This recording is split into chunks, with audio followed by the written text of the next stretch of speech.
I'm here with Brian Goode, Technical Director of TFC. We're here today to talk about springs and spring solutions. Now Brian, there's a misnomer in industry that a lot of springs don't have much innovation in them these days. We know that's not true. Can you talk us through some of the technologies we have in front of us here?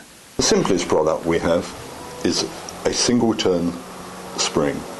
This is manufactured by taking round wire, flattening it, and then edge coiling, and at the same time implanting the waveform into the spring.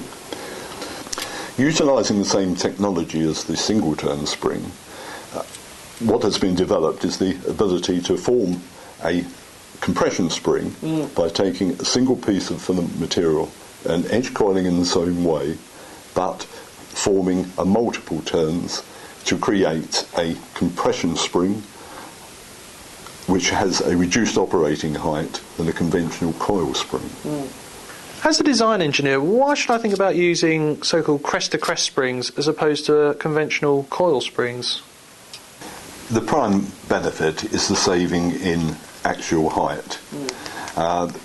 Typically, we could say perhaps up to 50% of the actual space that were occupied by a conventional helical spring.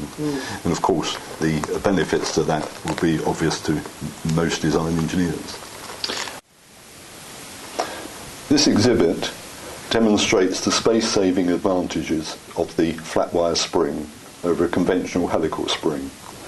It can be seen that when the spring is in full compression, the solid height occupied by the flat wire spring is approximately 50% less than the conventional coil spring, and yet the springs have the same force and travel.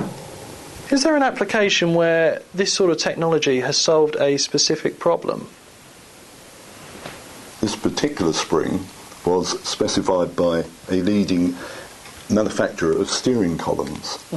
And the interesting aspect was that it was very late in their design that they came across a problem with the demands of the steering column weren't being met as a result of using old technology. They were using a conventional coil spring in the lower end of the steering column to preload the bearing.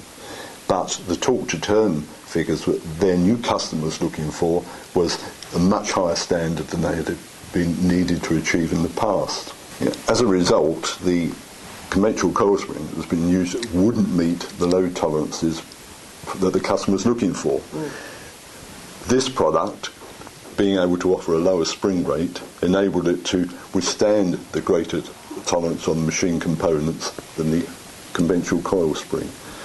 What are the common pitfalls that you find from engineers in industry when they come to specify springs in their designs?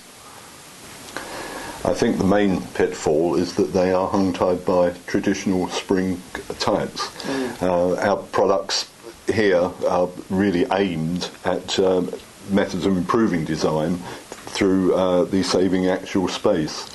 And perhaps that's not it hasn't been an issue in the past, but of course with the need to reduce weight and space-saving advantages these springs offer, because we obviously understand the limitations of the flat wire spring and perhaps can design the spring into a much smaller actual space than perhaps they realise.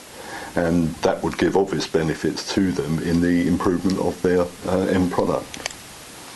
What advice would you give to Eureka readers when it comes to specifying the correct springs?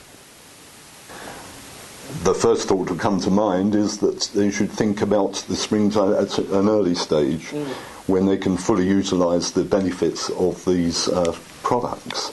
Although we can be successful in retro designs, and that is certainly a big part of our business, clearly to get the optimum design of spring is when they are in product, is in the early development stages. We do have a tool, an online tool to facilitate spring design, and that allows us to have all the information from the design engineers that would enable us to design the optimum spring for the application. Well, Brian, thank you very much for your time today and for sharing your expertise with Eureka. Thank you, Justin.